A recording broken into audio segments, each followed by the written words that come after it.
అసలు ఎందుకు వీటి గురించి మాట్లాడాలంటే సిగ్గుపడతారు, స్కిప్ చేస్తారు, నాకైతే అర్థం కాదు. ప్రెగ్నెన్సీలో అయితే మనకి ప్యాంటీస్ అనేది చాలా ఇంపార్టెంట్. ఎందుకంటే రెగ్యులర్ ప్యాంటీస్ అస్సలు యూస్ చేయలేము. ప్యాంటీస్ అయినా లెగిన్స్ అయినా కూడా మనకి వెస్ట్ కవర్ అయ్యేలాగా తీసుకోవాలి. అలా ప్రెగ్నెన్సీ ఉమెన్స్కి యూజ్ అయ్యేలాగా నేనైతే ఈరోజు ఒక 3 ప్యాంటీస్, మంచి ప్యాంటీస్ చూపిస్తున్నాను. ఫ్రమ్ మీషో 480 రూపీస్లో నాకైతే ఈ 3 ప్యాంటీస్ వచ్చాయి. ఫ్యాబ్రిక్ అయితే చాలా సాఫ్ట్గా ఉంది. నేను ఎస్ సైజ్లో తీసుకున్నాను. నాకైతే చాలా కంఫర్ట్గా అనిపించింది. ఎందుకంటే రెగ్యులర్ ప్యాంటీస్ ఈ టైంలో అసలు మనకి వర్కౌటే అవ్వదు. ఆఫ్టర్ డెలివరీ అయితే చెప్పాల్సిన అవసరం లేదు. కరెక్ట్గా సి సెక్షన్ అయిన లైన్ ఉంటుంది కదా, సర్జరీ, అక్కడికి వచ్చి ప్యాంటీస్ ఆగి మనకి చాలా అన్కంఫర్టబుల్గా, పెయిన్గా ఫీల్ అవుతాము.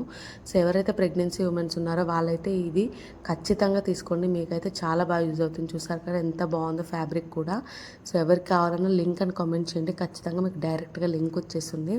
ఎవరైతే మీ సర్కిల్లో ప్రెగ్నెన్సీ ఉమెన్స్ ఉన్నారో వాళ్ళకు కూడా రీల్ చేయండి, యూస్ఫుల్గా ఉంటుంది. ఇలాంటివి అస్సలు స్కిప్ చేయొద్దండి. మన పేజే ప్రెగ్నెన్సీ రిలేటెడ్ వీడియోస్ కాబట్టి ఇలా ఇబ్బంది పడే అమ్మాయిలందరికీ కూడా ఇది చాలా యూజ్ అవుతుంది. ఆఫ్టర్ డెలివరీ కూడా మంచి ప్రైస్లోనే వచ్చాయి. ఖచ్చితంగా లింక్ అని